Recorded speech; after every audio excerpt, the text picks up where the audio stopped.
La la la da da da da la la la da da da la la la da da da da. I hope that I should live to see. Senhoras e senhores, muito risco, pouco ego nesta belíssima segunda-feira. Fria, Fria. uma segunda-feira fria. Como é que Tudo você tá, bem? tio? Tudo ótimo. Eu quero agradecer profundamente a sua iniciativa da gente fazer o conteúdo na segunda-feira. É um claro. dia que normalmente as pessoas reclamam, mas sempre um aprendizado pra gente já começar. Segunda-feira lá em é cima. onde a atração acontece. Exato. Eu sempre falo, quinta-feira e segunda são meus dias prediletos.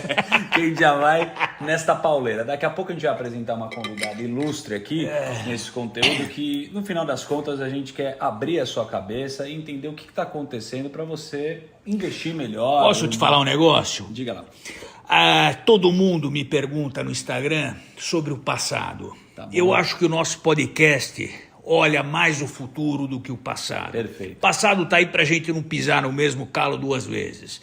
Mas o que a gente tem que olhar a partir de hoje, de sempre, quando a gente investe, é o futuro. Então a gente sempre olha o desenvolvimento do mundo, das empresas, tecnologia, ESG, Green, Show. como as empresas se mantêm. Legal. Porque uma coisa, Zuki, é você como pessoa física, ou CEO de uma empresa, ou trader, alguma coisa, é você chegar num topo onde você fala, pô, fiz um mega de um trader, minha empresa já está com uma margem grande, agora e se manter no poder? É verdade. Esse é o grande desafio. E acho incrível você falar isso, a gente conversa muito de bastidor e uma das coisas que você sempre falou que eu achei muito legal é o seguinte, quanto que sua empresa já cresceu é importante, mas como vai crescer daqui para frente Você gostou da frase? inegociável. Inegociável. Então não tem como não olhar para frente. No fundo, Zuki, o ponto é o seguinte, quem olha pelo retrovisor dirigindo, bate o carro. É verdade. Você tem que olhar os buracos que você já passou. Agora, os que você vai passar, você só vai passar se Exato. você, de fato, estiver dirigindo, olhando para frente, aí você consegue desviar. Então, o que eu quero dizer é que nesse tópico que nós vamos abordar hoje, todo mundo fala, pô, é polêmico, questão da China, questão da Ásia, produção, meio ambiente. Uma coisa é o seguinte... Até o presente momento, todo mundo mora no planeta Terra. Perfeito. É isso. O Elon Musk quer se mudar para Marte, mas os recursos naturais que a gente tem hoje é uma coisa só. E pegando o próprio Elon, que você tem muita intimidade, você vê que ele pensa na sustentabilidade, ele vem com esse assunto. Se você pegar o carro da Tesla, ou se ele quiser comprar o Twitter, no final das contas ele sabe o que é longo prazo e entende muito bem desse discurso. Não, e todo mundo bateu nele, que nem cachorro morto, né? Quando ele veio com a Tesla, negócio de bateria, que é um mega desafio para você deixar as empresas mais green, etc e tal, nego apanhou que nem cachorro. O cara tá maluco. Tá o que ele maluco. tá falando e agora tá fazendo sentido. Ele construiu o carro e a empresa que faz a bateria do carro. Então, cara, eu gosto quando pensa assim. Mas para esse papo, a gente sempre traz alguém que a gente admira, que tem a ver com a gente ou do assunto que a gente vai falar. E não tem como não deixar de apresentar para você a nossa querida Maria Paula de Barros. A Maria Paula de Barros está com a gente aqui. Tudo bem, Maria? Tudo bem, e vocês? Ó, ninguém me conhece por Maria Paula de Barros, é Maria Paula Cantuzio. Então, mas a gente, você vê, né? Cantuzio vem de origem italiana, seria isso, esse Cantuzio? É origem italiana, exatamente. Ótimo, você trabalha no research, né?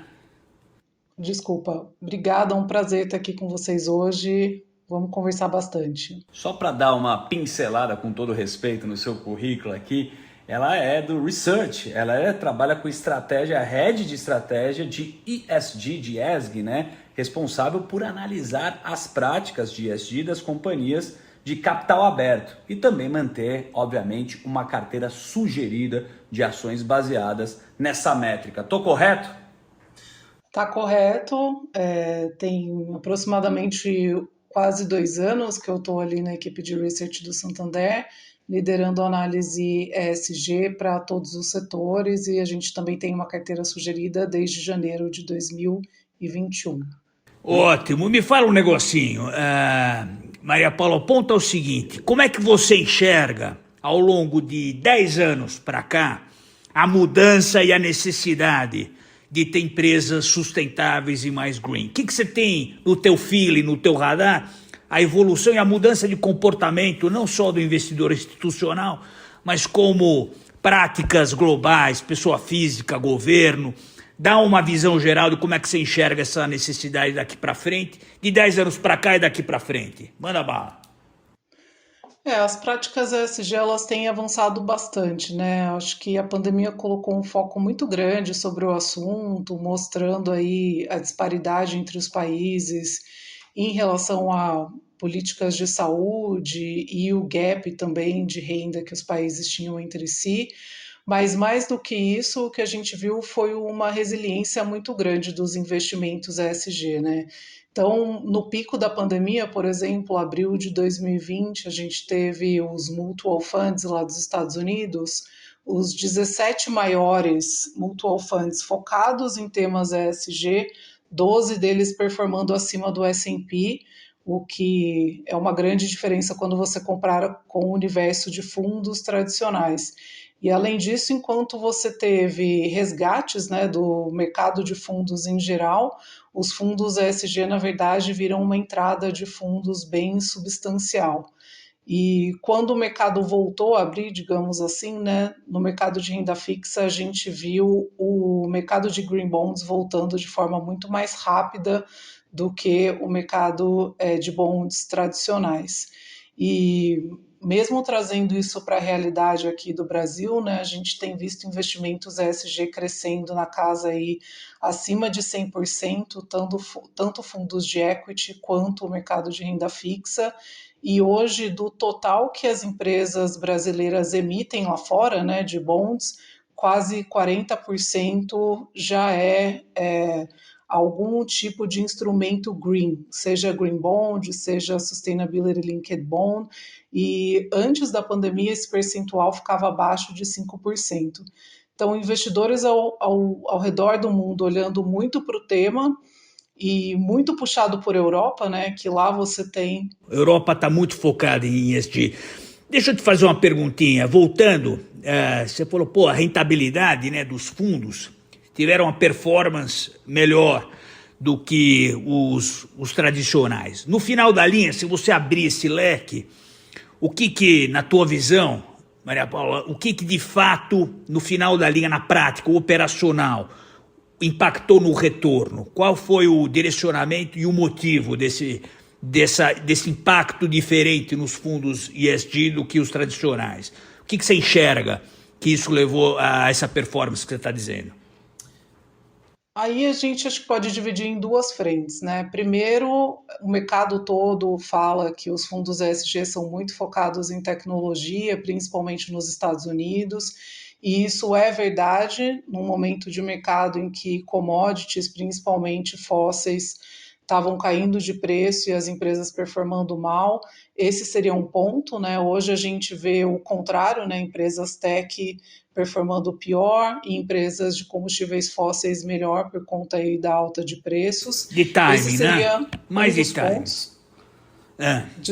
Desculpa, não ouvi o que você falou. Não, uma questão de timing, né? As empresas, obviamente, de tech, a gente olha bastante, e isso tem, nesse período curtinho que a gente tem visto, tem tido um impacto pior, né? Mas qual que é o segundo ponto? Isso, naquela época da pandemia, é realmente uma questão de timing comparado com o momento atual, mas o outro ponto é a parte de gestão de risco, né, das empresas que olham mais a fundo aspectos ESG.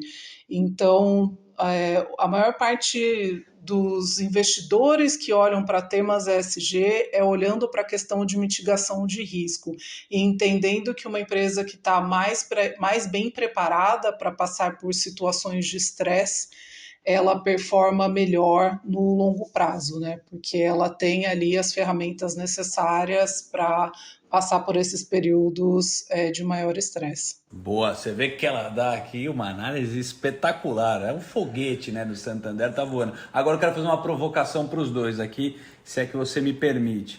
O que você acha? Qual que é a perspectiva das empresas que se recusam a investir nesse segmento e como o mercado avalia esse tipo de cliente? O cara fala, não quero saber de ESG, vocês estão falando uma bobagem. Como é a sua visão? Vamos ter que voltar para o cenário internacional de novo, né? Então, Europa bastante avançada aí na taxonomia verde, dizendo naquilo que os investidores podem ou não investir através dessa taxonomia verde, e isso deve ter um efeito dominó ao redor do mundo. Então, uma empresa que não tem disclosure de informações ESG ou que emite muitos gases de efeito estufa, se você tem um investidor europeu que tem que olhar para a pegada de carbono do seu portfólio, porque a União Europeia tem metas agressivas de redução de meta, e isso faz com que esse investidor também tenha que reduzir a sua exposição a carbono, se ele tem dentro do seu portfólio uma empresa que não tem nenhum tipo de planejamento para reduzir as suas emissões ou diversificar os seus negócios, muito provavelmente o mercado vai se fechar para ele, tanto do ponto de vista de equity quanto de renda fixa, né? Porque você também tem bancos globais assumindo metas de redução, né, de pegada de carbono no seu portfólio. Então, eu diria que o cerco está fechando. As empresas que não se prepararem, muito provavelmente vão ficar sem funding. Exato. E tem um outro ponto, Zucchi. Quando você fala de uma empresa que se adapta, porque a empresa no final do dia é composta por pessoas, é um organismo vivo. Verdade. Né? Se você tem uma lentidão grande para se adaptar às necessidades, eu não estou nem falando de uma política no gogó, não é nada disso. De fato, umas metas reais. Se você no final do dia não consegue se adaptar por gente, ou por questão de cultura, ou por alguma coisa, já é um indicativo de que a empresa pode ser que não seja tão eficiente quanto você acha. Total. Entendeu? Então, outro dia até... Conta você. Então, final, assim, outro dia a gente trabalha com bastante crédito, né?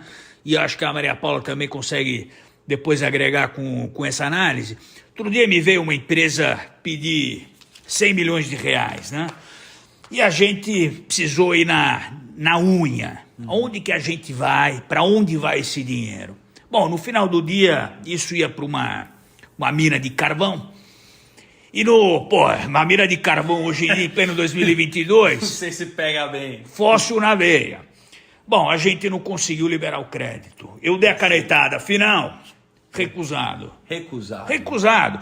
E você pode ver, tem algumas fazendas grandes que 100% pecuária, claro que isso tem as suas necessidades de consumo de carne, etc. Tal, mas você tem que fazer a adaptação de alguns créditos justamente para entrar num setor que vai impactar no meio ambiente. Show. Então a gente tem que olhar isso com muito cuidado. O meio ambiente é um organismo que se equilibra e se você pisar mais de um lado ou de outro, vai vir um impacto e uma conta cara mais para frente. É fantástico tocar nesse assunto que até eu quero perguntar para você, Maria Paula. Como é que o banco pode apoiar a sociedade através de ESG? Como é que é a tua visão que o banco pode colaborar? Os bancos, em geral, eles são super importantes nesse ecossistema, né, de tornar as empresas mais direcionadas a temas ESG, né, seja através da liberação dos créditos positivos, né, então hoje a gente tem aí em todo o mercado linhas de crédito focadas para financiamento de renováveis, por exemplo, dentre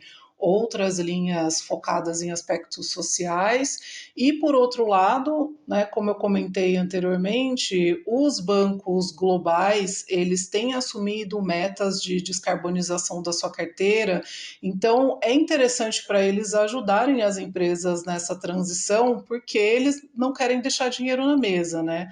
Então, a partir do momento que você ajuda o seu cliente nessa transição para que ele reduza as suas emissões, você consegue continuar operando com esse cliente sem ter que simplesmente não fazer mais negócio. No longo prazo, é exatamente isso. Exatamente isso. Os bancos são primordiais nessa questão de transição energética, tanto globalmente quanto aqui no mercado doméstico. É um desafio grande. A matriz energética principal, a transição dela, é um desafio gigante.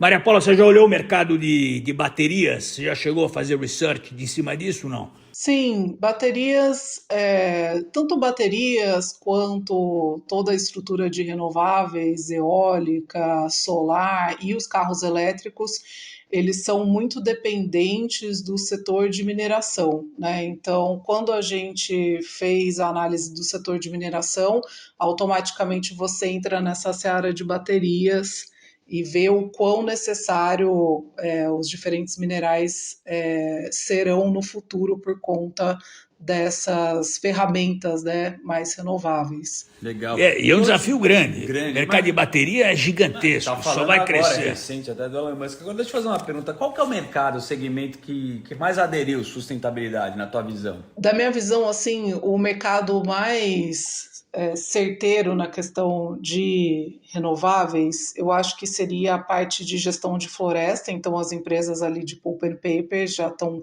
bem alinhadas com questões relacionadas à sustentabilidade, tanto ambiental quanto social, porque elas também têm bastante impacto em comunidade. E, é claro, o setor de renováveis. Esses são os setores óbvios.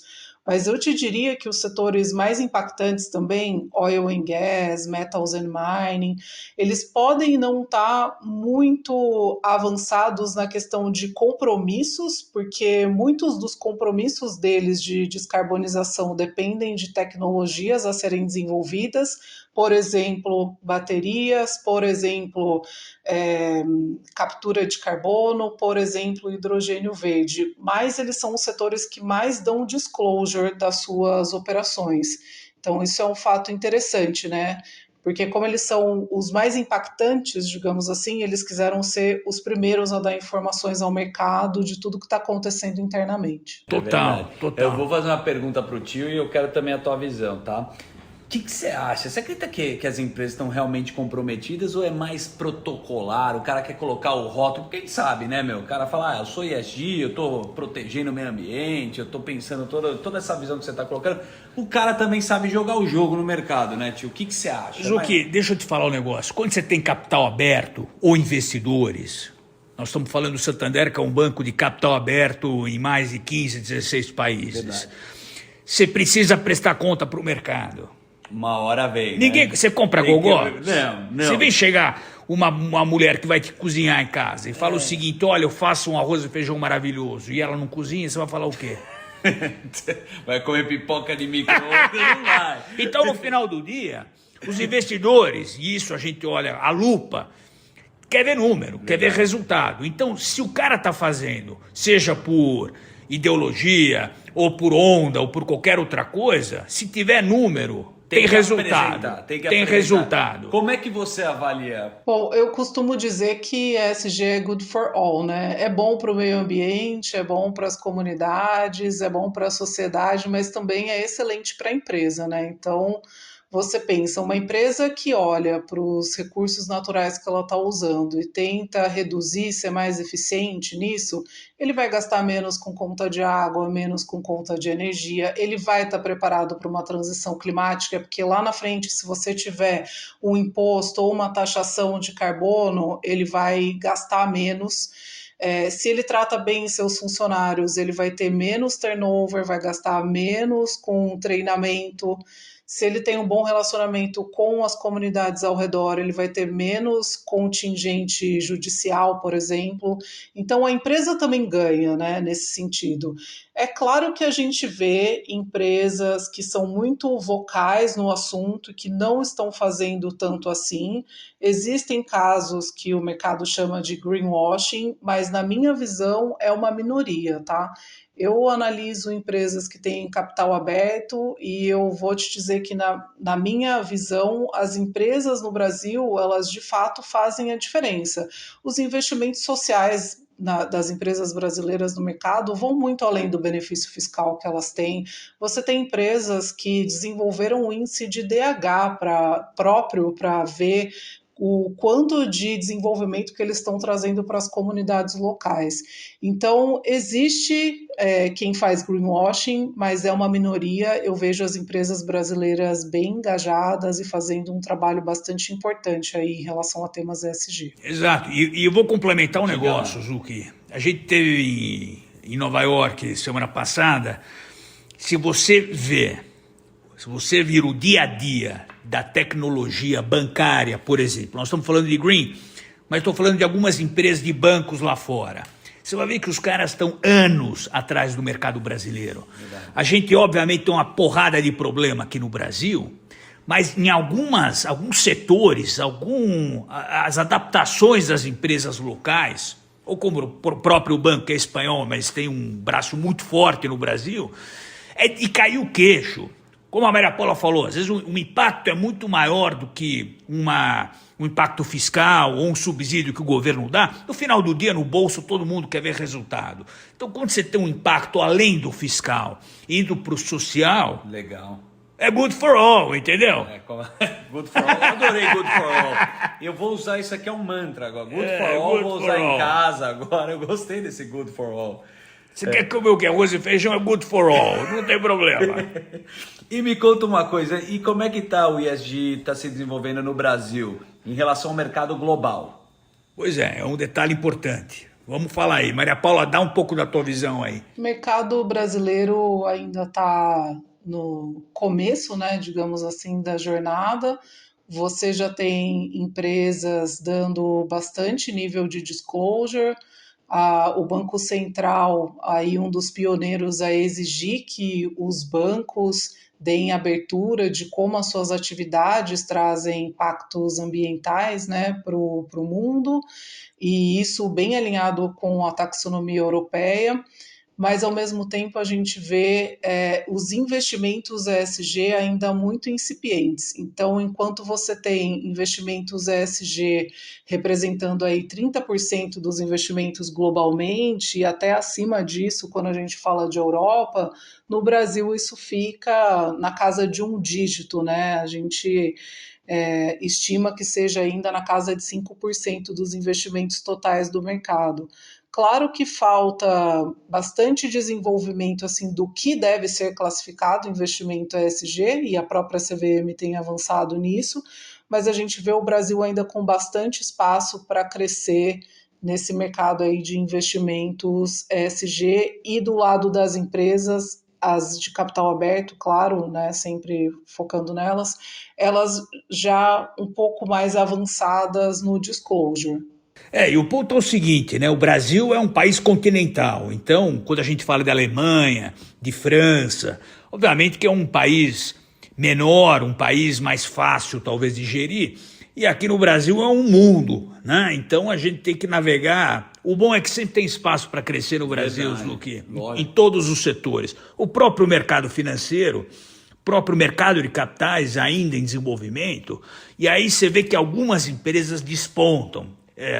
Fala, pô, os caras estão investindo 5, 10 anos, 20 anos, estão à frente das outras empresas. O mercado brasileiro é pulverizado e Brasil é um mar para navegar. Agora, o que tem espaço para crescer, dá para ganhar dinheiro. E eu acho incrível, assim, eu queria também a percepção, porque assim, uma vez, vou contar uma história aqui um pouco particular, tá, minha querida Maria Paula?